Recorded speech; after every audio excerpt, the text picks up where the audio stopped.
ओम नमो भगवती वासुदेवाय नमो। नमस्कार बंधुगण आपण मानकु आम यूट्यूब चैनल को स्वागत।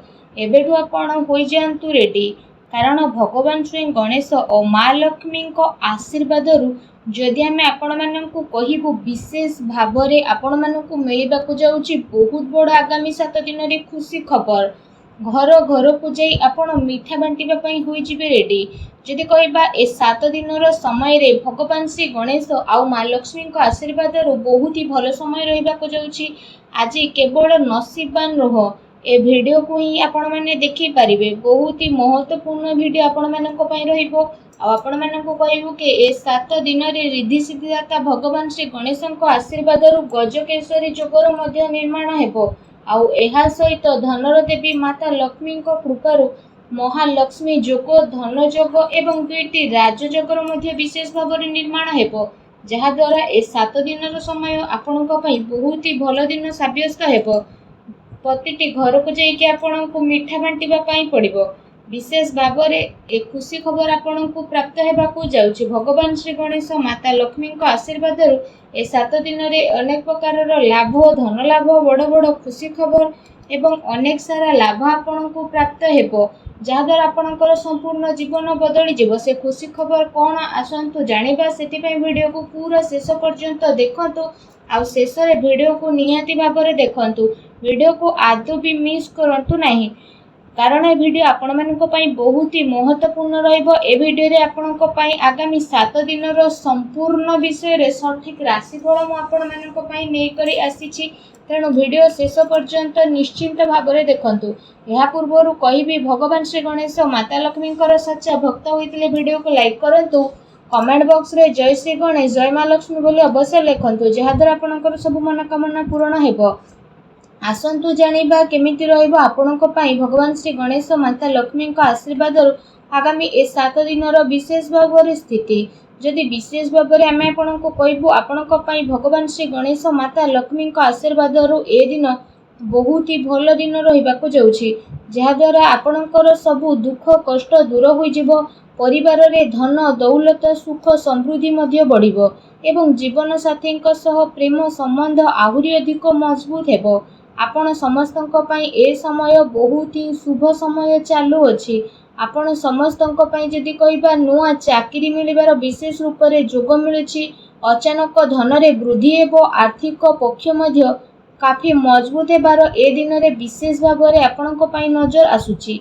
जहा चाहिबे से सबु आपणक विशेष भाव रे ए सबु दिन रे प्राप्त मध्य हेबो। मानसिक भाव रे आपण खुशी मध्य अनुभव करिवे। प्रतिटी स्थिति आपणको मिलिबो। अटकी थिबा कार्य मध्य आपणकर पूरा हेबार जोग बनुछि। आपणक योग्यता एवं प्रतिभा करी लोकंक सामना को आसीबो। ता सहित आज आपणको विशेष रूप रे विजय प्राप्त हेबो। आपण आपणक दिन चर्या रे नेकी आगो को बढ़िबे, जहा द्वारा आपणकर व्यक्तित्व रे आश्चर्यजनक निखार मध्य देखिबाकू मिलिबो। संतानक शिक्षा आउ क्यारियर संबंधित कौनसी बड़ निर्णय मध्य आपण नहीं पारंती। विद्यार्थी को पाठपढ़ा आउ क्यारियर संबंधित समस्यार समाधान होई जिवो, जहा द्वारा सबुथिरु आपणको खुशी मिलिबो। आपण आपणकर कौशल क्षमतार भरपूर व्यवहार करंतु। बड़ वृद्ध लोकंकर आशीर्वाद आउ कृपा मध्य आपणको ऊपर बनी रहिबो। स्वास्थ्य रे सुधार आसीबा कारणरु आपण निज भितरे गोटे नुआ ऊर्जा को मध्य अनुभव करिवे। आ पूरा आत्मविश्वास सहित निजर कार्य प्रति ध्यान देबा आरंभ करिवे। कौनसी संपर्कियों को संबंधित कौनसी शुभ समाचार मिलबार मन प्रफुल्ल रहिबो। ता सहित जदि कहिबा आपण व्यवहार कौशल नजर आसीबे। आपण बुद्धिमत्ता होशियारी रे सब कार्य को मध्य करि नेबे, जहा द्वारा आपण को काफी खुशी रे मध्य अनुभव होई जिवो। आसंतु जानिबा आपणक पई कोन नेगेटिव रहिबो। जदि कहिबा सामाजिक मान सम्मान प्राप्त हेबार संभावना मध्य रहिछि। सेथिपई कौनसी भी कार्य को स्थिरता और गंभीरता पूर्वक नियंतु, जहा द्वारा आपणक सफलता और सम्मान मध्य प्राप्त हेबो। एहा सहित अति संपर्कियों सह संबंध खराब हेबार स्थिति रहिछि। धन संचित करिवार प्रयास आपणकर विफल हेबो, तेणु सावधान रुहंतु। ता सहित आर्थिक मामला रे सावधान बनिबार अति आवश्यकता रहिछि। भाई द्वारा संपत्ति बंटवार संबंधित किछि स्थिति मध्य आपणकर आसी पारे। आपसिक संबंध को बिगाड़ंतु नहीं। युवा वर्ग निजर क्यारियर्स रे कौनसी प्रकार समझौता आपण करंतु नहीं। ता सहित आपणको आपणको क्रोध आउ आक्रोश उपरे काबू रखिबाको पड़िबो। केते थर तरतर आउ उत्साह रे बना जाइथिबा खेल मध्य आपणकर बिगिड़ी पारे, जोंथि पई परिवारर सुख शांति मध्य प्रभावित हेबो।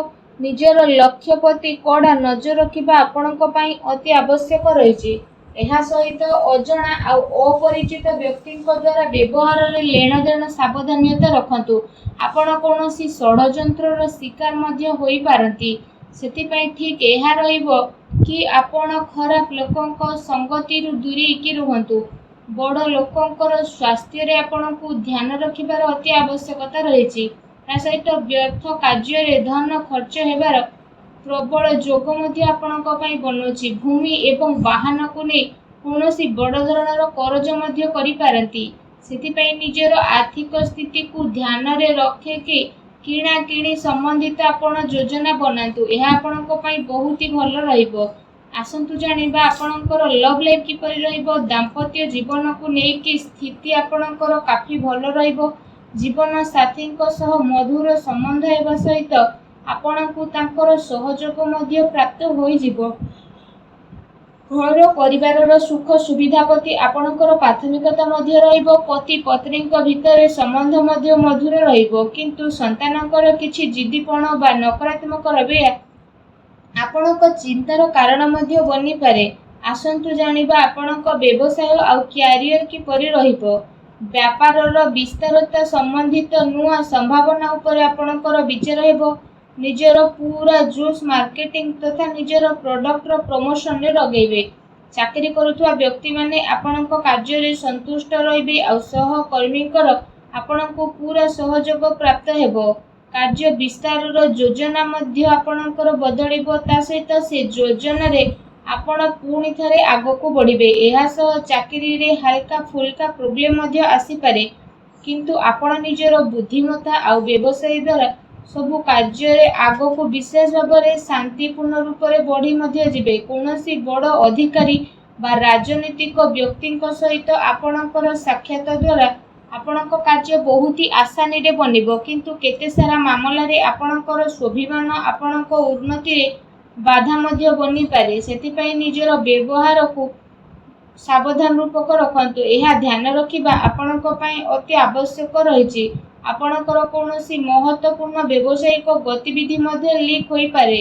କର୍ମଚାରୀଙ୍କର ଗତିବିଧିରେ ଆପଣ ନଜର ରଖନ୍ତୁ ଏବଂ ଶୀଘ୍ର ହିଁ ସ୍ଥିତି ଆପଣଙ୍କର କାବୁରେ ଆସିଯିବ।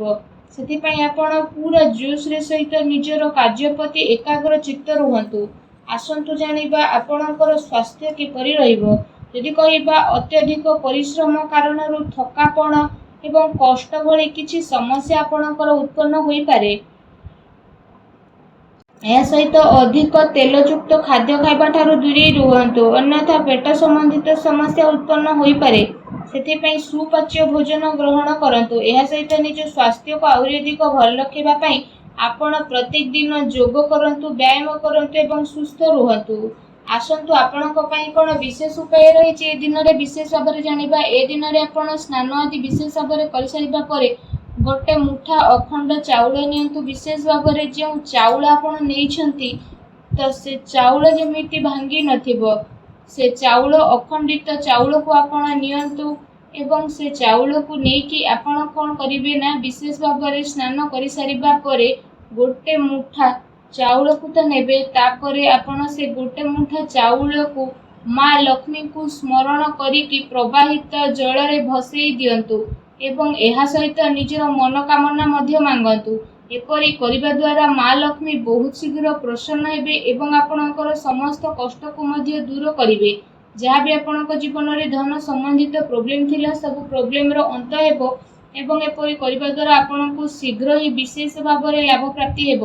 ମା ଲକ୍ଷ୍ମୀଙ୍କ ଆଶୀର୍ବାଦ ଆପଣଙ୍କୁ ପ୍ରାପ୍ତ ହେଉ। ସଚ୍ଚା ଦିଲରେ ଜୟ ମା ଲକ୍ଷ୍ମୀ ଅବଶ୍ୟ ଲେଖନ୍ତୁ ଏବଂ ଭିଡ଼ିଓକୁ ଲାଇକ୍ କରିବା ପାଇଁ ଆପଣମାନେ ଆଦୌ ବି ଭୁଲନ୍ତୁ ନାହିଁ। ଧନ୍ୟବାଦ।